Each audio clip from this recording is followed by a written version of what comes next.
வணக்கம். தமிழும் அவளும். இன்னைக்கு நம்ம பார்க்க போறது தண்ணீர். தாய்ப்பாலும் தண்ணீரும் ஒன்னா தாய் இருந்துச்சு, விலையில்லாம கிடந்துச்சு. ஆனா இப்ப எல்லாமே தழகியா போனுச்சு, தடமாறி நின்னுச்சு. நிலாவுல தண்ணீர் இருக்கான்னு தேடுறோம், ராக்கெட்ட ஏவுறோம், குடிநீர பூமியில வியாபாரம் பண்ணுறோம். ஓரறிவு படைத்த உயிரினம் முதல் ஆறறிவு படைத்த மனிதன் வரை தண்ணீரின்றி இயங்க முடியாது. அடிப்படை மனிதன் முதல் கடவுளின் பிள்ளைகள் என்று சொல்கின்ற மகான்கள் வரை தண்ணீர் இல்லைனா திண்டாட்டம்தான். நீரோடைய மகத்துவத்தை அறிஞ்சிதான் மாமலை போற்றுவோம் மால்மாலை போற்றுவதுன்னு இளங்கவடிகள் சிலப்பதிகாரத்தை தொடங்கியிருக்காங்க. உணவெனப்படுவது நிலத்தோடு நீரேன்னு புறநானூறு சொல்லுது. திருவள்ளுவர் நீரின்றி அமையாத உலகுன்னு ஒரு அதிகாரத்தையே உருவாக்கியிருக்காரு.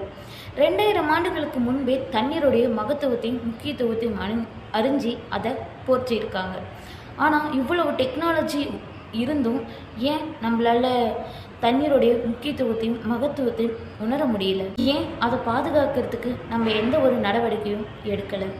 மழை பெய்யல விவசாயம் பண்ணலை, மழை பெய்யல தண்ணீரை சேமிக்க முடியலை, மழை பெய்யல தண்ணீர் திண்டாட்டம் தண்ணீர் பற்றாக்குறைன்னு சொல்கிறோம். மழை பெஞ்சால் மட்டும் அது வெள்ளமாக தான் பெருக்கெடுத்து ஓடுது. அப்படியே மழை பெஞ்சாலும் அதை தேக்கி வைக்க ஏரி குளம் ஆறுன்னு எதுவுமே இல்லை. ஆறு இருக்கும் பக்கத்துல ஊரு வானுச்சு, வரலாறு சொன்னுச்சு. ஊரு மட்டும் இருக்குதையா, ஆற மட்டும் காணல, போன இடம் தெரியல. ஸோ ஒரு பக்கம் மழை வர தேவையான மழை வர்றதுக்கு முக்கிய காரணமான மரங்களை எல்லாம் ஒரு பக்கம் அழிச்சிட்ருக்கோம். இன்னொரு பக்கம் அப்படியே மழை வந்தாலும் அதை தேக்கி வைக்கிறதுக்கான சோர்ஸை எல்லாம் அழிச்சிட்ருக்கோம். நட்ட காடுகளை பாவிசனம் அழிக்குதே, நன்றி மறந்து சிரிக்குதே, ஆறறிவை வச்சுக்கிட்டு ஆணவத்தில் வாழுதே. நம்ம தமிழ் மக்கள் நீருக்கு தான் முக்கியத்துவத்தை கொடுத்தாங்க. ஸோ அதனால தான் நீர்நிலைகளை மேம்படுத்தி விவசாயத்தையும் ஊரையும் யார் செழிப்பாக வச்சுருக்காங்களோ அவங்கள தான் சிறந்த அரசனாக உணர்ந்தாங்க. அதனால தான் கரிகால சோழன் போன்ற அரசர்களும் கல்லணை கட்டியிருக்காங்க. பென்னிக்விக் போன்ற ஆங்கில ஆட்சியாளர்களும் முல்லை பெரியார் அணையை கட்டியிருக்காங்க. ஆனால் இப்போ இருக்க ஆட்சியாளர்கள் என்ன பண்ணுறாங்க?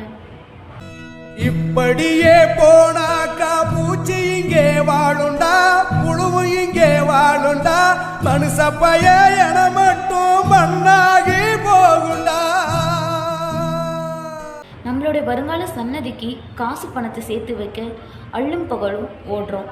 ஆனால் நாளைக்கு அவங்களால காசு பணத்தை அள்ளி அள்ளி பருக முடியாது. சொத்து சுகத்தை மட்டும் வச்சு மண்ணை மட்டும் உண்ண முடியாது.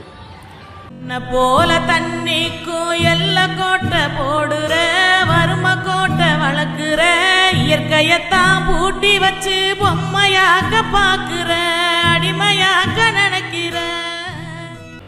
ஸோ கொஞ்சம் மரத்தை வளர்ப்போம், மழை பெறுவோம், அதை முறையாக பாதுகாப்போம், பயன்படுத்துவோம், பயனடைவோம். Thank you to all. நன்றி.